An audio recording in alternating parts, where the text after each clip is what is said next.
Hello aspirants, my name is Drishti Jain and I welcome you to the series of घटना सूत्र। मैं सबसे पहले अपना एक्सपीरियंस शेयर करती हूँ। मैं और मेरी यूपीएससी की दोस्ती काफ़ी पुरानी है। मैंने 3 सीएसई के मेंस और 2 फॉरेस्ट के मेंस और 2 इंटरव्यू दिए हुए हैं यूपीएससी में। मैं इस घटना सूत्र सीरीज़ में अपना पूरा एक्सपीरियंस आपके साथ शेयर करने की कोशिश करूँगी और किस तरीके से किस चीज़ को पढ़ा और याद किया जा सकता है, क्योंकि यूपीएससी में पढ़ाई तो सभी करते हैं लेकिन सही तरीके से और सही गाइडेंस के साथ पढ़ाई करना सबसे ज़्यादा इम्पॉर्टेंट है। इस वीडियो में हम PT365 डिस्कस करेंगे जो कि काफ़ी क्रिस्प और कॉम्प्रिहेंसिव होगा, जो प्रीलिम्स के लिए इनफ और सफिशेंट होगा। मेरी कोशिश रहेगी कि बहुत ही कम समय में आपका ज़्यादा से ज़्यादा करंट अफेयर्स बहुत अच्छी तरीके से रिवाइज हो जाए। एंड सबसे इम्पॉर्टेंट चीज़ हम साथ ही ट्राई करेंगे कि उसका स्टैटिक से लिंकेज और लास्ट 10 ईयर्स के प्रीवियस ईयर क्वेश्चन डिस्कस करेंगे। आप बस इस वीडियो को 3 से 4 बार अच्छे से देख लीजिए एंड आई एम श्योर कि आपका पूरा current affairs PT point of view से अच्छे से हो जाएगा। तो बिना देरी किए चलो लेट्स स्टार्ट PT365। चलो next start the next lecture, जहाँ पे हमने एंड किया था एनवायरमेंट PT365 का। तो the next topic is IT and computer. तो इसमें हम सबसे पहले पढ़ने वाले हैं आर्टिफिशियल इंटेलिजेंस के बारे में। हम साथ साथ PYQ भी डिस्कस करते जाएंगे। तो आर्टिफिशियल इंटेलिजेंस का क्वेश्चन 2020 में क्वेश्चन नंबर 9 आया था और 2018 में क्वेश्चन नंबर 9 आया था। ठीक है, जो अपना क्वेश्चन सेट बना है उसके हिसाब से ये क्वेश्चन नंबर है। तो artificial intelligence and related terms देख लेते हैं। तो आर्टिफिशियल इंटेलिजेंस क्या होता है? आर्टिफिशियल इंटेलिजेंस एक टेक्नोलॉजी है that enables computers and machines to stimulate human learning, comprehension and problem solving, decision making, creativity and autonomy. अब स्टेजेस ऑफ एआई क्या होता है? तो आर्टिफिशियल नैरो इंटेलिजेंस होता है, एक आर्टिफिशियल जनरल इंटेलिजेंस होता है, एक आर्टिफिशियल सुपर इंटेलिजेंस होता है। तो आर्टिफिशियल नैरो इंटेलिजेंस में स्टेज 1 क्या है? Machines imitate human behaviour specialising in one area to solve a problem, that is Siri, chat GPT, Alexa. अब आर्टिफिशियल जनरल इंटेलिजेंस में क्या होता है? Machines can continuously learn and are as smart as humans. Third है artificial super intelligence. तो ये stage 3 है, machines that are smarter than humans across the board. यहाँ तक समझ आया होगा। अब जनरेटिव एआई क्या होता है? AI that can create original content such as text, images, video, audio और software code. IT tools are built on underlying AI models such as LLMs, which is the foundation for text-based generative AI tools like ChatGPT. It relies on deep learning models, algorithms that stimulate the learning and decision-making processes of the human brain. अब comparison करेंगे हम traditional AI और generative AI के बीच में। Generative AI अभी chat GPT जैसे चल रहा है ना, उसके रेफरेंस में बोल रहा है। तो पैरामीटर्स की फोकस ट्रेडिशनल एआई में क्या होता था? Analyses data, perform specific task and automate decision making. Generative AI क्या करता है? Creates new data, text, images, music etcetera. Learning approach क्या है? एक्सप्लिसिट रूल्स एंड एल्गोरिदम्स, इधर data driven learning, neural networks. Output क्या है? Structured output such as prediction, solutions और classification, इधर इंटायरली न्यू कंटेंट और creative outputs.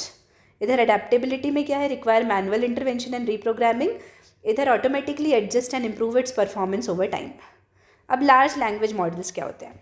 A category of foundation models, large AI models capable of understanding and generating natural language and other types of content to perform a wide range of tasks.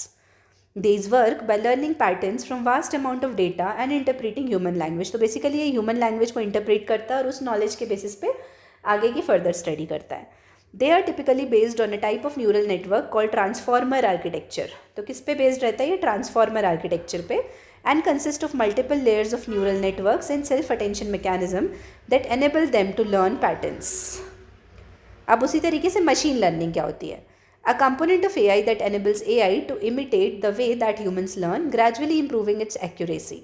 Working ML works by training algorithms. तो इसमें क्या होता है? algorithms train होते हैं on set of data to achieve an expected outcome such as identifying a pattern or recognizing an object. अब neural network और artificial neural network क्या होते हैं? They are commonly used as a specific class of ML algorithms. अब other emerging AI variants क्या है? Large action models है एक और AI एजेंट्स है।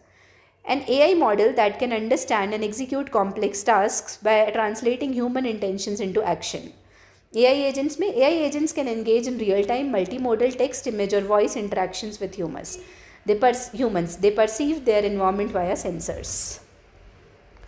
अब पढ़ते हैं हम नेक्स्ट टॉपिक इसी के ऊपर, मतलब एआई से रिलेटेड मिला था जो नोबेल प्राइज़, इसलिए हम इसमें पढ़ेंगे नोबेल प्राइज़ इन फिजिक्स। तो आर्टिफिशियल न्यूरल नेटवर्क्स पे मिला था। John J. Hoffield and Geoffrey Hinton has been awarded the Nobel Prize for Physics 2024 for their foundational discoveries and inventions which enable machine learning with artificial neural networks. तो machine learning और artificial neural network के interaction के लिए इनको मिला था, इसको study करने के लिए इनको मिला था नोबेल प्राइज़ इन फिजिक्स। इन्होंने क्या किया था, हॉपफील्ड नेटवर्क इन्वेंट किया था, a type of recurrent neural network. ये क्या है, recurrent neural network that can store and reconstruct information. This network works like a memory system where they can store patterns like images and retrieve them.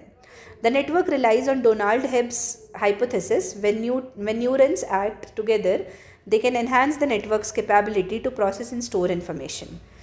Geoffrey Hinton invented a method, Boltzmann machine, that can independently discover properties in data. तो basically इसमें यही याद रखना है कि Hopfield network उन्होंने invent किया था, जो कि एक रिकरेंट न्यूरल नेटवर्क है जो स्टोर और रिकन्स्ट्रक्ट कर सकता है इन्फॉर्मेशन को। अब आर्टिफिशियल न्यूरल नेटवर्क होते क्या है? ML program or model that makes decision like the human brain by using processes that mimic the way biological neural network work together to identify phenomena, weigh options and arrive at conclusions. Working क्या है? Human brain is the inspiration behind neural network architecture. तो neural network architecture के लिए inspiration क्या है? Human brain. अब artificial neural networks that closely mimic natural neural networks are known as spiking neural networks. तो इनको क्या बोलते हैं? Spiking neural networks. Major types of ANN क्या है? डीप न्यूरल नेटवर्क्स होते हैं, कॉन्वोल्यूशनल न्यूरल नेटवर्क्स होते हैं और जनरेटिव एडवर्सनल नेटवर्क्स होते हैं। तो डीप न्यूरल नेटवर्क्स क्या है? Network with many layers each building on previous layer. तो जैसे एक लेयर रहेगी, फिर दूसरी लेयर रहेगी, फिर तीसरी लेयर, फिर तीसरी चौथी लेयर, ठीक है। अब कॉन्वोल्यूशनल न्यूरल नेटवर्क्स क्या होते हैं? Detect features and patterns in images and videos. अब जनरेटिव एडवर्सरियल नेटवर्क्स क्या होते हैं? Use to create new data resembling the original training data. तो ओरिजिनल ट्रेनिंग डेटा के हिसाब से न्यू नेटवर्क को जनरेट किया जाता है। आई होप ये समझ आया होगा आर्टिफिशियल न्यूरल नेटवर्क के बारे में। अब यहाँ पे कंपैरिजन लिखा है ब्रेन का और आर्टिफिशियल न्यूरल नेटवर्क का। तो ब्रेन का आते हैं, ब्रेन के साइड आओ पहले। It is built from living cells और न्यूरॉन्स। तो लिविंग सेल्स रहते हैं और न्यूरॉन्स रहते हैं। अब यहाँ आर्टिफिशियल में क्या होता है? Built from nodes that are coded with a value. देखो यहाँ पे ये न्यूरॉन है, ये बीच में जो कनेक्ट कर रहा है वो सिनैप्स है, और इधर ये सिनैप्स में क्या बोल रहे हैं? यहाँ पे इन दोनों के बीच में स्ट्रॉन्गर है, लेकिन यहाँ पे कहीं कहीं वीकर भी हो जाता है, ठीक है। They can send signals to each other through synapses. When we learn things, the connections between some neurons get stronger while the others get weaker. अब आर्टिफिशियल न्यूरल नेटवर्क्स में क्या होता है? The nodes are connected to each other and when the network is trained the connections between nodes are active and at the same time get stronger, otherwise they get weaker. यदि आप train कर दोगे तो connection strong हो जाएंगे, नहीं तो week रहेंगे। अब भारत जेन प्रोग्राम क्या है? Ministry of Science and Technology launched Bharat Gen, a pioneering initiative in generative AI technology, AI artificial intelligence.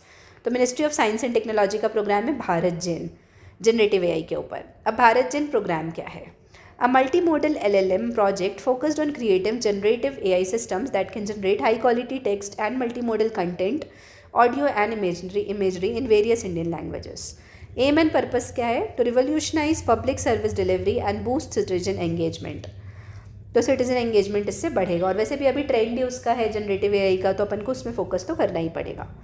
Crafting a path tailored to India's diverse linguistic, cultural and societal fabric. अब implementing agency क्या है? TIH foundation for IoT and IoE under the national mission on interdisciplinary cyber physical system. तो इस mission के अंदर इसको किया जा रहा है।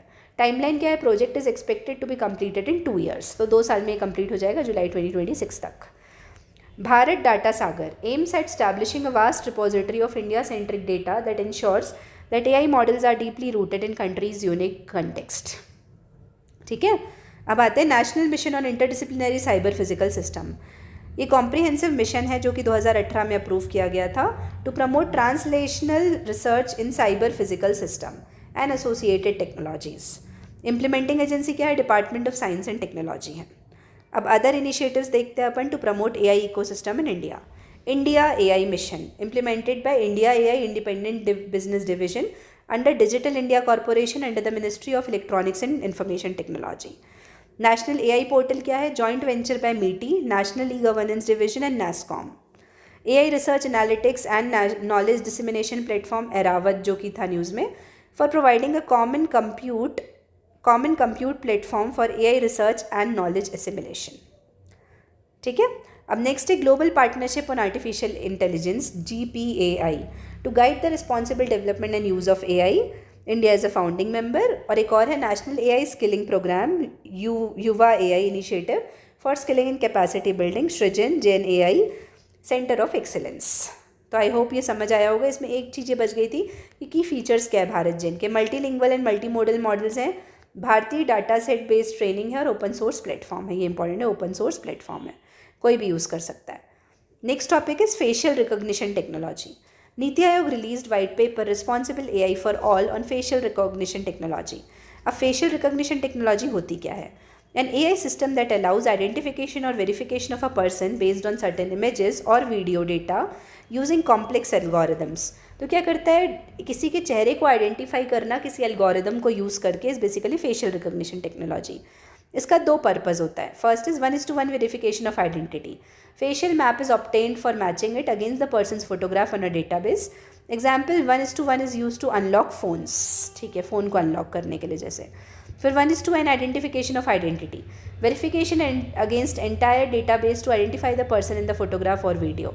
जैसे अब आपके पास एक किसी का फोटोग्राफ है, उसको देख के आपको एक सैम्पल सेट है 1000 लोगों का, उसमें से उस इंसान की फ़ोटो आइडेंटिफाई करना है। ठीक है, की applications of facial recognition technology क्या है?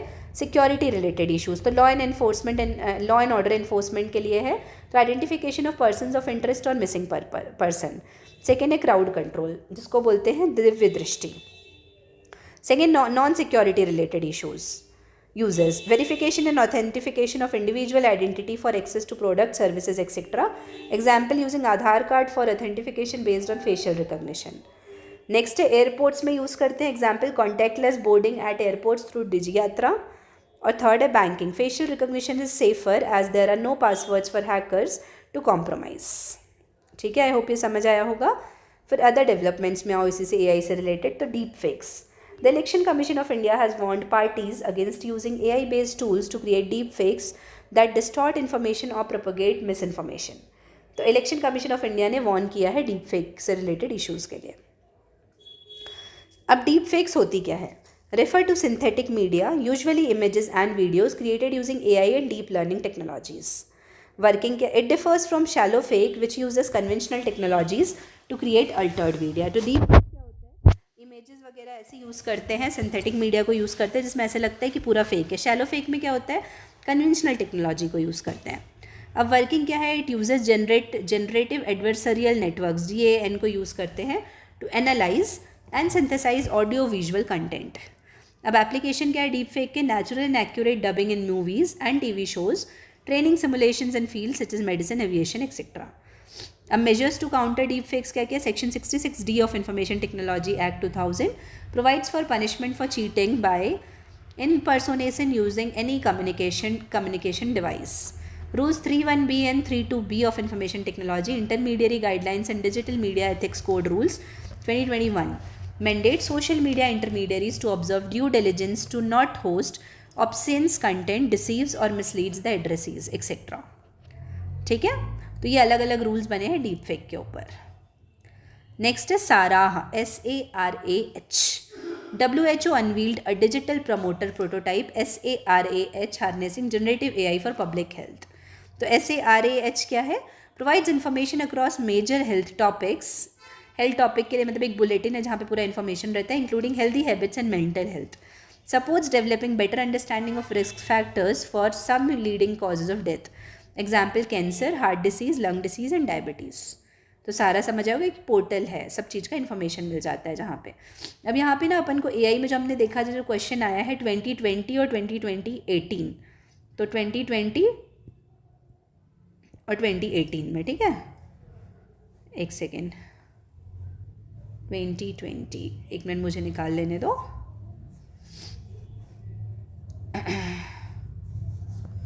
ट्वेंटी है 2020 का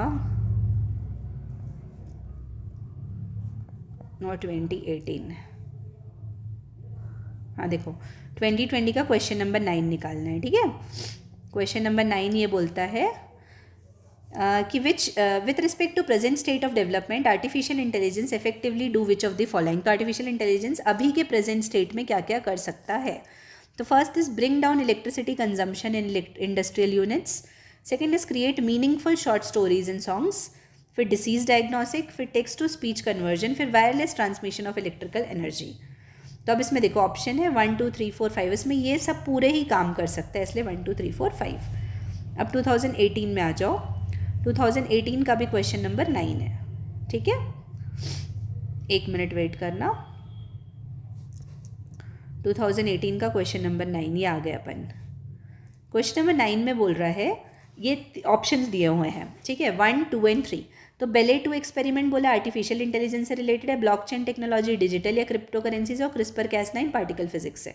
तो ये तो अपन को पता है, ये पूरा ही गलत है, मतलब कुछ कुछ ऑप्शंस गलत है। क्रिस्पर कैस9 ऑलमोस्ट हर किसी को पता है, तो क्रिस्पर कैस9 पार्टिकल फिजिक्स से रिलेटेड तो बिल्कुल भी नहीं है। तो थर्ड ऑप्शन वैसे ही चला गया, तो कट मारो। तो बचा क्या? एक ही तो बचा, बी वाला, मतलब ब्लॉकचेन टेक्नोलॉजी डिजिटल या क्रिप्टो करेंसी से रिलेटेड है। अभी जो बेले 2 था ना, ये पार्टिकल फिजिक्स से रिलेटेड है। क्रिस्पर कैस9 जीन से रिलेटेड है, ठीक है, जेनेटिक्स से। तो ये ध्यान रखना। उसके बाद हम आ जाते हैं यहाँ पे, हम आ जाते हैं नेक्स्ट में, जहाँ पे हमने एंड किया ये वाला। तो एआई हो गया अपना। एआई के बाद हम यहाँ आते हैं अपने नेक्स्ट टॉपिक पे, एक्सटेंडेड रियलिटी हम पढ़ रहे थे। तो एक्सटेंडेड रियलिटी क्या होती है, इसकी 2019 में क्वेश्चन नंबर 4 आया है। तो पहले मैं क्वेश्चन पढ़ दूँ कि शायद आप लोग के लिए आसान हो जाएगा, ठीक है। क्वेश्चन 2019 का क्वेश्चन नंबर 4, 2019 का क्वेश्चन नंबर 4, इसमें आ जाओ। 2019 क्वेश्चन नंबर 4, क्वेश्चन नंबर 4 पूछा था with reference to in context of which digital technologies for entertainment, consider the following statements। तो पूछा है augmented reality. In augmented reality, a simulated environment is created and the physical world is completely shut out। बोल रहा augmented real. अब देखो basically ना इसको थोड़ा मीनिंग से समझना पड़ेगा। ऑगमेंटेशन क्या होता है? किसी भी चीज़ को बढ़ाना। ऐसा नहीं किसी भी चीज़ को आप कंप्लीटली शट डाउन कर दो। इसमें क्या बोला है? A simulated environment is created but the physical world is completely shut out. तो ये गलत हो गया। In virtual reality images generated from a computer are projected on to real life images और सराउंडिंग्स। इसके लिए थोड़ा वेट करते हैं। AR allows individuals to be present in the world and improves the experience using the camera of the smartphone or the PC।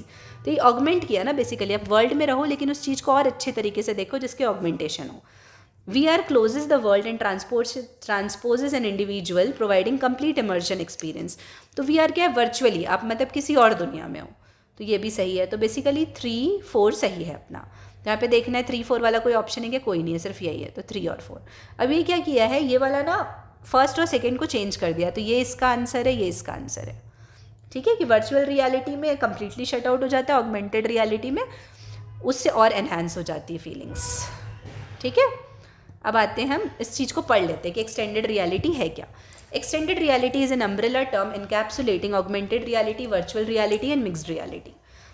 एक augmented reality refers to real time integration of digital information into a user's environment। तो real time integration होता है। Augmented reality devices are equipped with cameras, sensors and displays. यही अभी जो हमने पढ़ा, जो ऑप्शन में आया था। They capture the physical world and then integrate digital content. In AR, images generated from a computer are projected into real life objects or surroundings। In VR, a simulated environment is created and the physical world is completely shut out। जो ऑप्शन पढ़ा same वही लिखा हुआ है। अब mixed reality. तो mixed reality में क्या होता है? Is the hybrid technology that uses AR and VR to provide an interactive virtual experience in the real world. तो इंटीग्रेटेड वर्चुअल एक्सपीरियंस प्रोवाइड करती है। अब next topic is digital twins. क्या होता है? The use of digital twins is growing across the industry. अब digital twins होते क्या हैं? Digital twins are virtual replicas of physical object. तो ये क्या वर्चुअल रेप्लिका है फिजिकल ऑब्जेक्ट के? सिस्टम्स और processes that simulate their real world counterparts in real time. By integrating data from various sources, digital twins enable real-time monitoring, analysis, and optimization of physical entities. It uses 4 key technologies to create a digital representation, collect real-time data, and provide valuable insights: Internet of Things, extended reality, cloud computing, and artificial intelligence। ठीक है, तो virtual replica provide करता है ये। अब इसमें आते हैं की एप्लीकेशंस क्या है डिजिटल ट्विन्स के। तो मैन्युफैक्चरिंग में यूज़ हो सकता है, use to enhance productivity by simulating machinery for better designs. Health care में supports personalise medicine, urban planning में संगम डिजिटल ट्विन इनिशिएटिव है, ऑटोमेटिव एरोस्पेस और डिफेंस के लिए for product design, testing and performance and monitoring. अब related concept, internet of things refers to a network of physical devices, vehicles, applications and other physical objects that are embedded with sensors, software and network connectivity, allowing them to collect and share data. तो data वगैरह share हो जाता है internet of things से. सब connected चीज़ें रहती है, मतलब एक चीज़ इससे कनेक्टेड रहेगी, दूसरी चीज़ उससे कनेक्टेड रहेगी. IoT devices are known as smart objects. An IoT system has three components: smart devices, that is television, IoT application and a graphical user interface. अब की एप्लीकेशंस क्या क्या हैं? एग्रीकल्चर में monitor soil conditions, weather patterns and crop growth. Health care में monitor patients remotely. तो I hope यहाँ तक की समझ आया होगा. अब हम नेक्स्ट टॉपिक देखेंगे, दैट इज ब्लॉकचेन टेक्नोलॉजी. तो ब्लॉकचेन टेक्नोलॉजी का क्वेश्चन 2020 में क्वेश्चन नंबर 11 आया है. पहले हम टेक्नोलॉजी के बारे में पढ़ लेते हैं. तो ब्लॉकचेन टेक्नोलॉजी होती क्या है? एक इनोवेटेड डिस्ट्रीब्यूटेड लेडजर टेक्नोलॉजी है. ये क्या है? Distributed ledger technology first introduced in the design and development of crypto currency Bitcoin in 2009 by Satoshi Nakamoto. An exchange process which works on data blocks. In this, one block is connected to other block. तो ऐसे एक block दूसरे block से connected रहेगा, ठीक है, ऐसे चलता रहेगा. अब वर्किंग क्या है ब्लॉकचेन टेक्नोलॉजी की, ये देख लो. क्लाइंट इनिशिएट्स द ट्रांजेक्शन, फिर पीयर टू पीयर नेटवर्क होता है, वो वैलिडेशन देता है, फिर verification and adding to the ledger and stake holders verifies the transaction details. तो जो स्टेक होल्डर रहता है वो ट्रांजेक्शन डिटेल को वेरीफाई कर लेता है. अब प्रॉपर्टीज ऑफ ब्लॉकचेन क्या होती है? स्मार्ट कॉन्ट्रैक्ट्स होते हैं, auto execution of digital contracts, immutable, any validated records are irreversible and can not be changed. फिर time stamped, a transaction time stamp is recorded on a block. फिर consensus, all network AI all network participants agree to the validity of each of the records. फिर secured, all records are individually encrypted.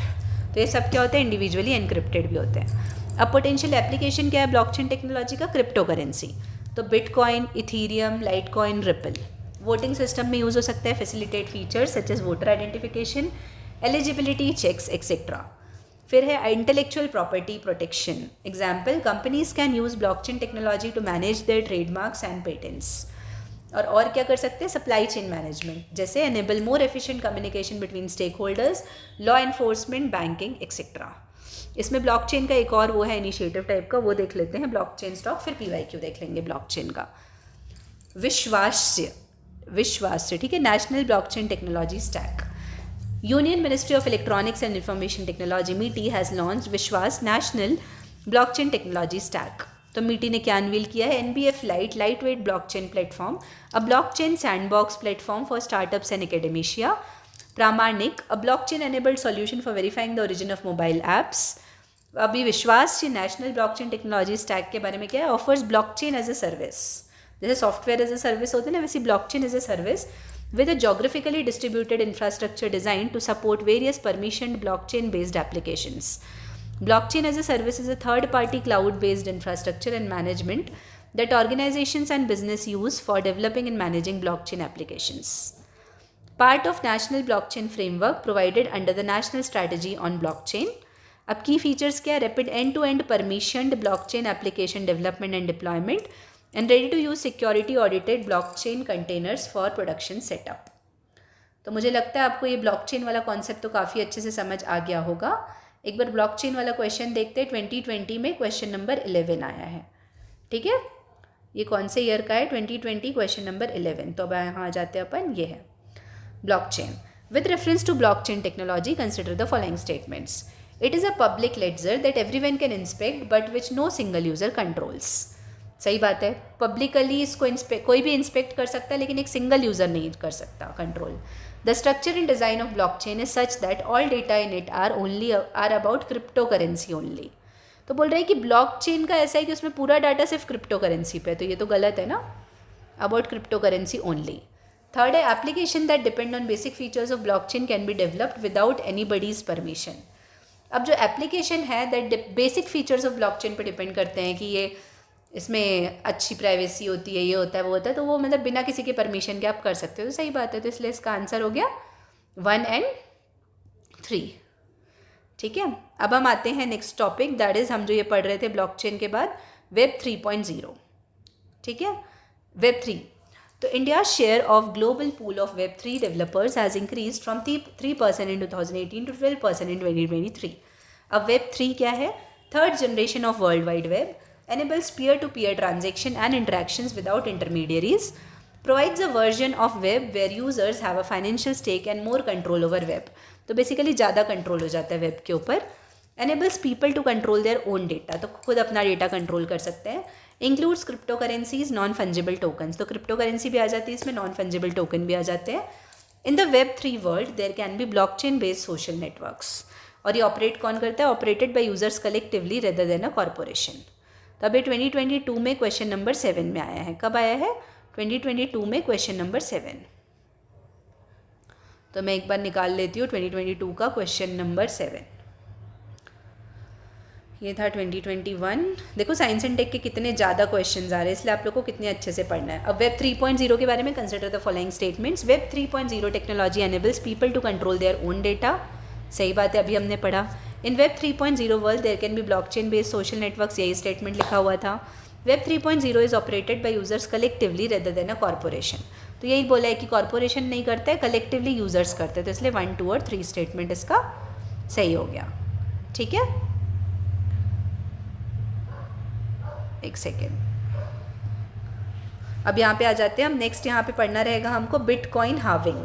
तो bitcoin halving हम पढ़ लेते हैं, फिर next जिसमें हम नया टॉपिक स्टार्ट कर पाएंगे 3D प्रिंटिंग टेक्नोलॉजी. तो बिटकॉइन हार्विंग क्या होता है? Bitcoin the world's largest crypto currency has recently undergone halving. अब बिटकॉइन हार्विंग का मतलब क्या होता है? Refers to the 50% reduction in the reward paid to bitcoin miners. तो क्या होता है, जो बिटकॉइन माइनर्स को रिवॉर्ड मिलते थे ना, वो 50% कम हो गए. Bitcoin miners successfully process other people's cryptocurrency transactions so that they can be added to public digital ledger known as blockchain. It takes place every 4 years. The halving policy was written into Bitcoin's mining algorithm to counteract inflation by maintaining scarcity. मतलब उसकी scarcity को maintain करना है जिससे inflation ना बढ़ जाए. In theory, the reduction in the pace of Bitcoin issuance means the price will increase if demand remains the same. ठीक है, तो आई थिंक बिटकॉइन हार्विंग भी समझ आया होगा. अब हम नेक्स्ट वीडियो में स्टार्ट करेंगे 3D प्रिंटिंग टेक्नोलॉजी. ठीक है, तब तक के लिए आप सभी को बहुत बहुत धन्यवाद.